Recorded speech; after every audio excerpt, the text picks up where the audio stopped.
8, Senator No. It was moved by the Honourable Senator No, seconded by the Honourable Senator Patterson, that the Senate urge the Government of Canada, may I dispense? On debate, Senator No. Thank you, Mr. Speaker. Honourable Senators, it is a pleasure to reintroduce my motion on Tibet. Since I last spoke in May 2019, I remain deeply distraught that the situation in Tibet has immensely worsened as China is becoming more aggressive. The fundamental rights and freedom that we hold so dear, that we freely enjoy in Canada, are severely restricted and increasingly repressed in the Tibetan Autonomous Region, TAR, and Greater Tibet.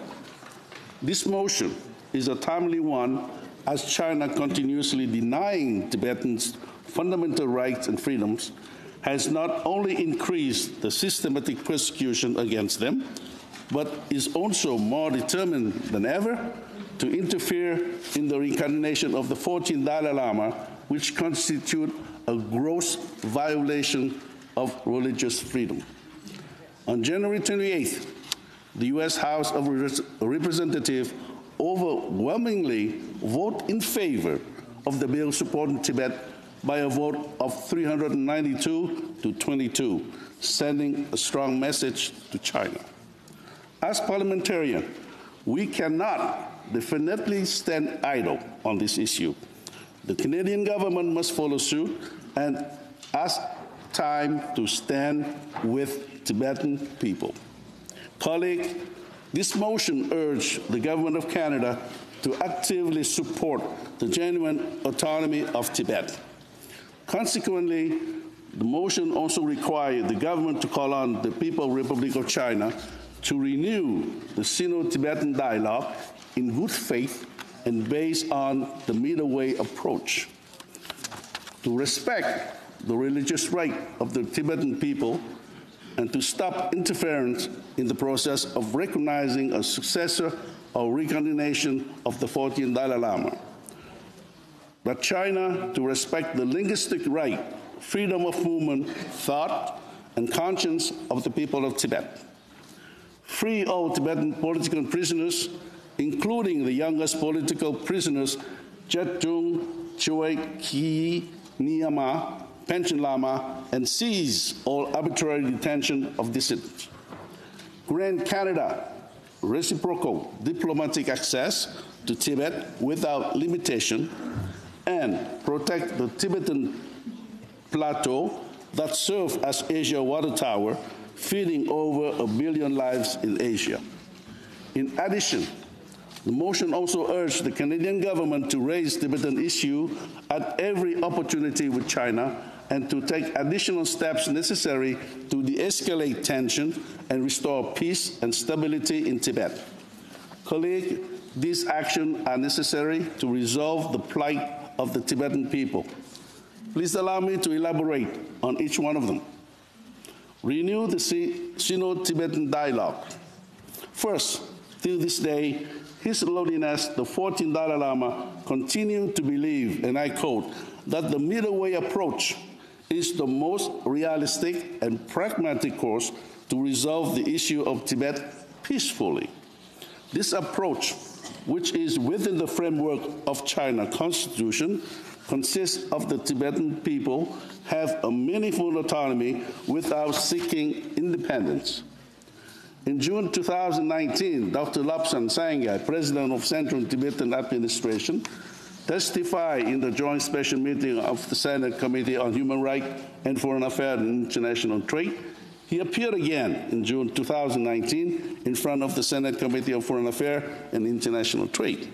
During his appearance, he declared that adopting a motion on Tibet is a good start to having Canada actively support the genuine autonomy of Tibet, which would initiate the Sino-Tibetan dialogue through the middle way approach, His Holiness preferred solution. Based on China's constitution, TAR is an autonomous region that is in principle can solely manage its own affair, pass its own law, and make its own regulation. Unfortunately, in reality, the situation is quite different since China Communist Party is actually in charge. Malheureusement, cette situation perdure depuis beaucoup trop longtemps. Unfortunately, this situation has been continuing for too long. Canada must support the Tibetan people and join other countries which are advocating the middle way approach. This is a favorable solution which will foster peace and allow true autonomy for Tibet. Considering the underlying principles of the approach, Canada has every reason to encourage Sino-Tibetan dialogue. That is the most effective way to reestablish peace and stability in Tibet. It is imperative to promote this dialogue. And through this dialogue, the peaceful middle way approach, I urge parliamentarians and diplomats to promote this approach at every possible opportunity. Are interrelated. These provisions call upon Canada to urge China to respect the religious rights of the Tibetan people and to stop interference in the process of recognizing a successor or reincarnation of the 14th Dalai Lama, as well as respecting their linguistic right, freedom of movement, thought, and conscience. As I mentioned in May 2019, China recklessly infringed upon Tibetans' fundamental rights and freedom. The most egregious situation concerned the continuous restriction on freedom of religion, linguistic rights, and freedom of movement, thought, and conscience.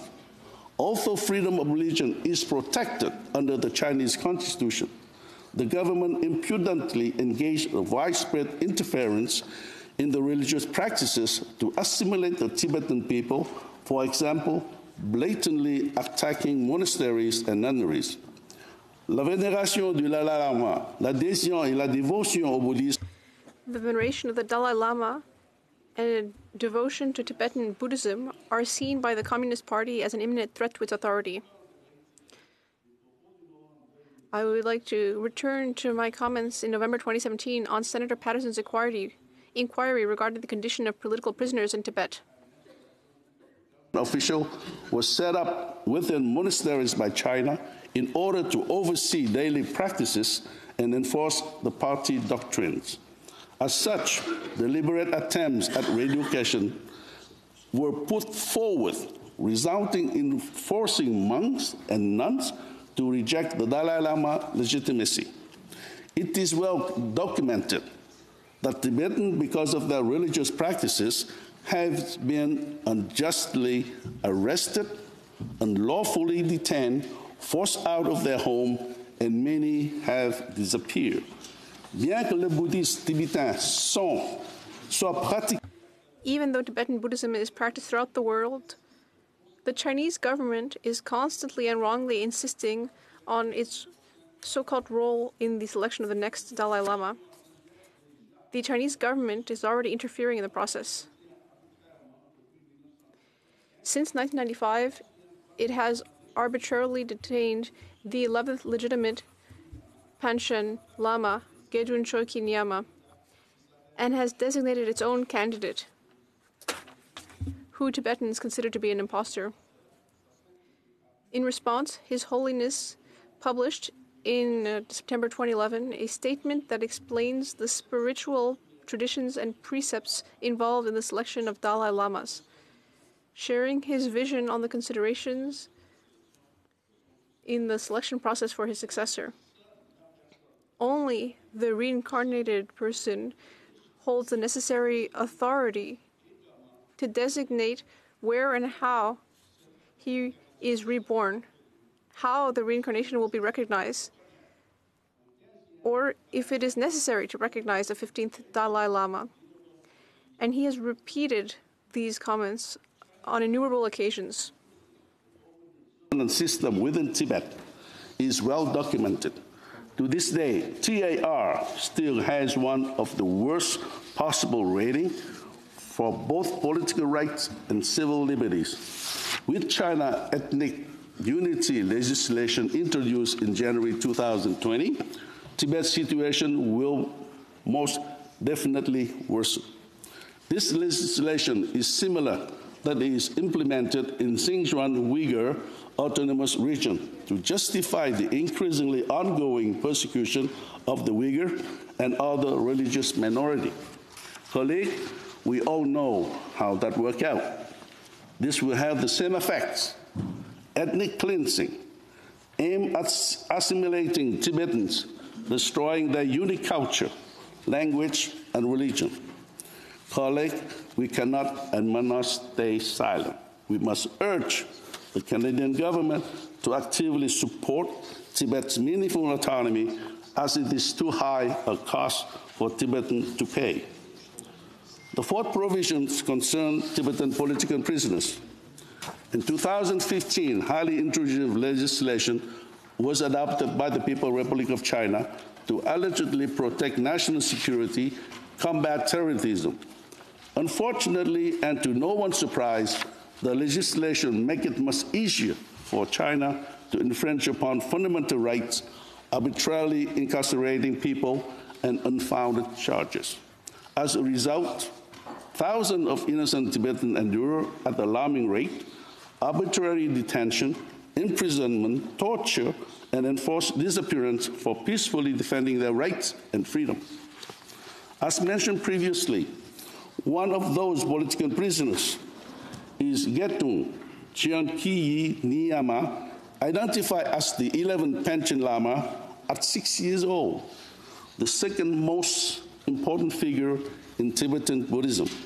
A few days after being declared the reincarnation of the Panchen Lama, Chinese authority took him in captivity, and he is the world's youngest political prisoner. This May will mark its 25th years of detention. As a nation, Canada has been and will always remain a champion in fighting for democracy, freedom, human rights, and the rule of law. We have a responsibility to stand with the Tibetan people and to continue fighting for their fundamental rights and freedoms. I therefore urge our government to demand that the PRC free all Tibetan political prisoners, including the 11 Panchen Lama, and cease all arbitrary detention of dissidents. The fifth provision urged the Canadian government to call upon the PRC to grant Canada reciprocal diplomatic access to Tibet without limitation. In 2019, I mentioned that China denies access to the TAR strategically to impede diplomatic effort from advancing fundamental rights and freedom. Canadian ambassador has been deliberately denied access since 2013. Preventing the most basic of diplomatic relations is utterly unacceptable. As per his testimony, Dr. Sang stressed out the importance for Canada to demand reciprocity in access to Tibet. This is exactly what it should do. Lastly, this motion urged the Canadian government to call for the PRC to protect the Tibetan Plateau. Le plateau tibétain habite.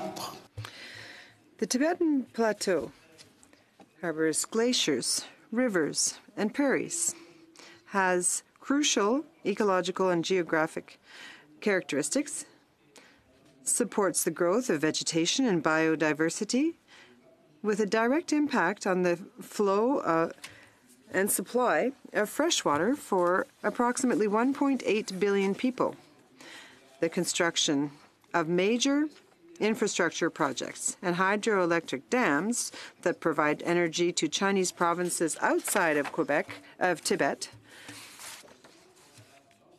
will lead to the displacement of thousands of Tibetans and change the environment for the worse.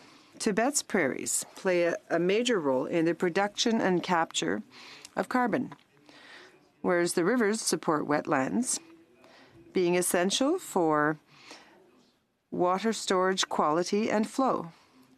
Furthermore, these prairies also act as carbon sinks. In the Tibetan Plateau, the temperature rises twice as quickly as on average, and threatens glaciers that feed the rivers in South and East Asia. Furthermore, this will affect the water supply, cause desertification, and destabilize infrastructure.